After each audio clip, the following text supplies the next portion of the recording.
Nagda union BNP ৬ নম্বর word কর্তৃক আয়োজিত আজকের এই মত বিনিময় সভার বা দোয়া মাহফিলে ৫ নম্বরের উপস্থিত সবাইকে জানাই সালাম, আসসালামু আলাইকুম। প্রিয় ভাইয়েরা, প্রিয় সহকর্মী, প্রিয় সহযোদ্ধা, আপনারা ইতিমধ্যে সবাই জানেন যে নির্বাচন অতি নিকটে। এই নির্বাচন উপলক্ষে আমাদের আজকের এই মিটিংটা। এই নির্বাচনে প্রত্যেকটা কাজের একটা অভিজ্ঞতা থাকে। সেই অভিজ্ঞতার আলোকে আমি আপনাদেরকে বলবো, আপনারা দয়া করে বিএনপির এই ধানের শীষকে ভোট দেবেন, শরীফুজ্জামান শরীফ ভাইকে ভোটটা দেবেন। কারণ এই বিএনপির দেশ চালানোর একটা অভিজ্ঞতা আছে। সেই অভিজ্ঞতার আলোকেই দেশটা সুন্দরভাবে চালানো সম্ভব হবে।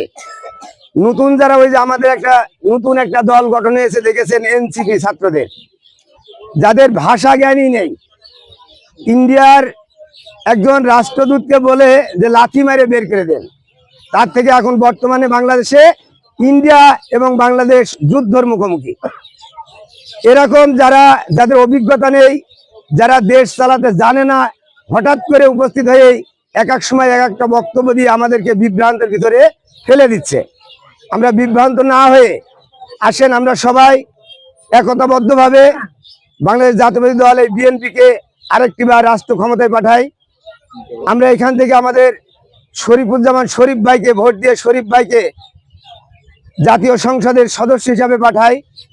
শরীফ এমন একটি ছেলে, যখন বিএনপির একেবারেই অস্তিত্ব ছিল না চুয়াডাঙ্গা আসনে, আমরা সবাই মাঠে ঘাটে দিন কাটিয়েছি। আমার নামে যখন 7টা মামলা হয়েছিল, তখন বাসায় যখন ভাত খেতে বসতাম, স্ত্রীকে বলতাম তুমি গেটে দাঁড়াও। সেই অবস্থার উপরে এই শরীফ আমাদের বাসায় বাসায় আসছে, আমাদেরকে সাহস জুগিয়েছে, আমাদেরকে শক্তি জুগিয়েছে, আমাদের মনোবলকে বাড়িয়েছে। আমি যখন গ্রেপ্তার হয়েছিলাম জেলখানায়, এই শরীফ আমাদের জন্য পিসিতে টাকা পাঠিয়েছে। যারা জেলে গেছেন, কারাগারে গেছেন, তারা জানেন পিসিতে টাকা দিয়েছে। হাইকোর্ট থেকে আমার 7টা মামলা, সেই 7টা মামলায় তিনি জামিন করেছে। শুধু আমার একার না, ওই সময় আমরা চুয়াডাঙ্গা 1 এবং 2 মিলে 465 জন রাজনৈতিকভাবে গ্রেপ্তার ছিলাম। এই শরীফ আমাদের বাসায় আসছে, যার অর্থনৈতিক অবস্থাটা একটু দুর্বল ছিল। শরীফ সেখানে চাউল ডাউল সহ নিত্য প্রয়োজনীয় জিনিস দিয়েছে। এই শরীফ বিএনপিকে টেনে তুলে এমন একটা জায়গায় নিয়েছে, আজকের বিএনপি, আজকের চুয়াডাঙ্গা 1 আসনের এই বিএনপি একটা শক্তিশালী বিএনপি এবং একটা সুসংগঠিত বিএনপি। তাই আমরা বলবো, শরীফ ভাইয়ের কাছে যদি আপনারা কেউ ফোন দেন, ওই সময় যদি শরীফ ফোনটা রিসিভ করতে নাও পারে, দেখবেন 10 মিনিট 15 মিনিট পরে আপনার ফোন ব্যাক করেছে। আমার রাজনৈতিক জীবনে আমি যখন নাগদা এবং আইলাস 1 ইউনিয়ন ছিল, তখন ছিলাম আমি ইউনিয়ন বিএনপির সাংগঠনিক সম্পাদক, তারপরে ছিলাম সাধারণ সম্পাদক, এখন হচ্ছি সভাপতি। কিন্তু আমি কোনোদিন এই ধরনের নেতা ফোন ব্যাক করা তো দূরের কথা, আমার কাছে একটা দিনও কোনো নেতা ফোন দেয়নি, এক শরীফ ছাড়া। আসুন, শরীফ একটা ভালো ছেলে, ভদ্র ছেলে। সে আমাদেরকে সবসময় বলে কোনো সময় অন্যায় এবং দুর্নীতির সাথে কোনো রকম ভাবে সম্পৃক্ততা যেন না হন। যদি এই ধরনের কিছু হন, পদ পদবি থাকবে না, দল আপনাকে রাখবে না। সেই আলোকেই বলছি, আমার দৃষ্টিকোণ থেকে, আমার রাজনৈতিক অভিজ্ঞতা থেকে আমি যতটুকু জানি, এই চুয়াডাঙ্গা জেলায় একটি মাত্র নেতা, সেটা হলো শরীফুজ্জামান শরীফ। আমি গত মিটিংয়েও বলিয়ারপুর বলেছিলাম, 200-300 নির্বাচনী আসন, সংসদীয় আসন 300। এই 300 আসনের মধ্যে যদি বিএনপি খোদা না করুক 299 আসনে ফেল করে, একটা আসন থেকে বিএনপি জিতবে, সেটা চুয়াডাঙ্গা 1 আসন, সেটা শরীফুজ্জামান শরীফ, সেটা ধানের শীষ। আমরা শরীফুজ্জামান শরীফকে ভোট দিয়ে বাংলাদেশ জাতীয়তাবাদী দলকে, তারেক জিয়ার হাতকে শক্তিশালী করব। এই দেশের আপামর জনগণের উন্নয়নমূলক কাজে আমরা সম্পৃক্ত হব। আপনারা জানেন বিএনপি 31 দফা ঘোষণা করেছে। এই 31 দফার ভিতরে সবচেয়ে মূল্যবান 2টা দফা আছে। তার একটা হলো আপনার পরিবারের যিনি গার্জেন, তাকে একটা ফ্যামিলি কার্ড দেওয়া হবে। এই ফ্যামিলি কার্ড থেকে প্রতি মাসে 2 থেকে 2,500 টাকা সে সম্মানীয় ভাতা পাবে। এবং আরেকটি কার্ড দেওয়া হবে কৃষি প্রণোদিত, প্রত্যেকের কৃষকের নামে একটি করে কার্ড থাকবে, যে কার্ডে কার্ডের বিনিময়ে একজন গাড়ি চালক সে যখন ডিজেল নেবে 105 টাকায়, একজন কৃষক সে তার কার্ড দেখিয়ে ডিজেল নেবে 90 টাকায়। এই অবস্থা কৃষকের প্রতি ভালোবাসার দৃষ্টিকোণ থেকেই 31 দফার ভিতরে এই একটি দফা। আপনারা একটা জিনিস জানেন, বাংলাদেশের ইতিহাসে রেকর্ড করেছে আমাদের প্রয়াত প্রেসিডেন্ট, শহীদ প্রেসিডেন্ট জিয়াউর রহমান। জিয়াউর রহমানের একটা ছবি আপনারা অনেকেই দেখেছেন। যখন এই বাংলাদেশের সর্বপ্রথম স্যালো ইঞ্জিন নিয়ে আসা হয়, এই ইঞ্জিনে পানি তুলে জিয়াউর রহমান তার পাশে বসে কাদা মেখে গায়ে সে ওই স্যালো মেশিনের পাশে বসে পানি হচ্ছে আর বসে আছে। এই ধরনের ছবি কিন্তু বাংলাদেশে বিরল। ইনি একমাত্র দেখিয়েছে, সেটা শহীদ রাষ্ট্রপতি জিয়াউর রহমান, কৃষককে ভালোবেসে। সেই সাথে আপনারা জানেন আগামী 25 তারিখ দীর্ঘদিন আজকের এই নতুন প্রজন্মের আইডল বাংলাদেশ জাতীয়তাবাদী দলের ভারপ্রাপ্ত চেয়ারম্যান, কথাটা বলতে গেলে একটু কেমন লাগে, খুব আবেগ ঘন বিষয়। তো দীর্ঘদিন পরে আমাদের নেতা আমাদের মাঝে আসছে 25 তারিখে।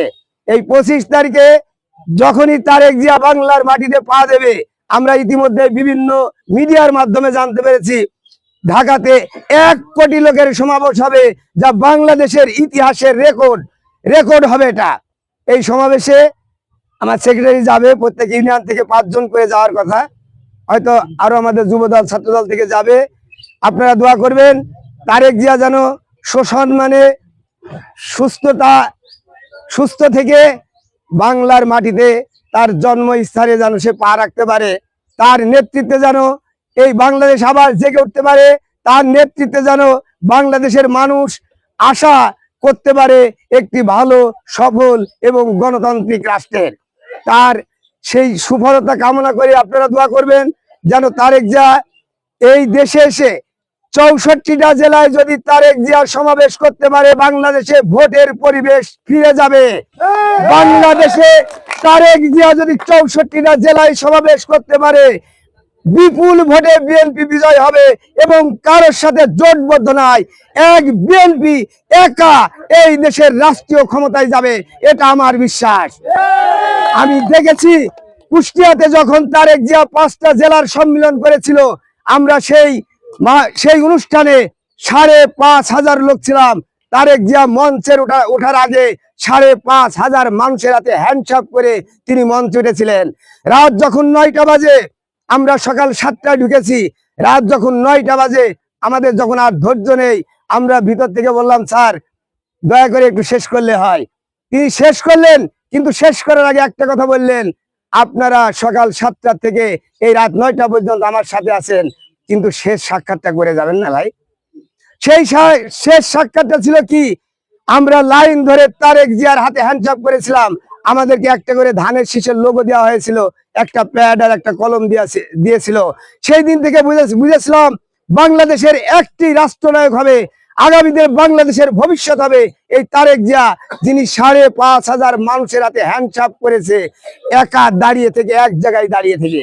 আসুন আমরা সবাই সেই কামনা করি, আগামী দিন বিএনপি এককভাবে একাই যেন রাষ্ট্র ক্ষমতায় যেতে পারে, সরকার গঠন করতে পারে। আমরা সবাই সে আশা রাখি। সেই সাথে আমরা প্রত্যেকে ধানের শীষে ভোট দেব, শরীফুজ্জামান শরীফ ভাইকে ভোট দেব, তারেক জিয়ার হাতকে শক্তিশালী করব।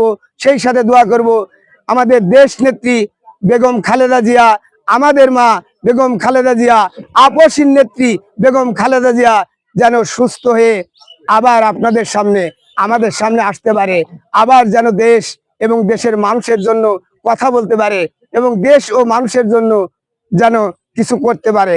এই আশাবাদ ব্যক্ত রেখে, যেহেতু টাইম নেই, আমার বক্তব্য শেষ করছি। খুদা হাফেজ। বাংলাদেশ জিন্দাবাদ, বাংলাদেশ জাতীয়তাবাদী দল জিন্দাবাদ।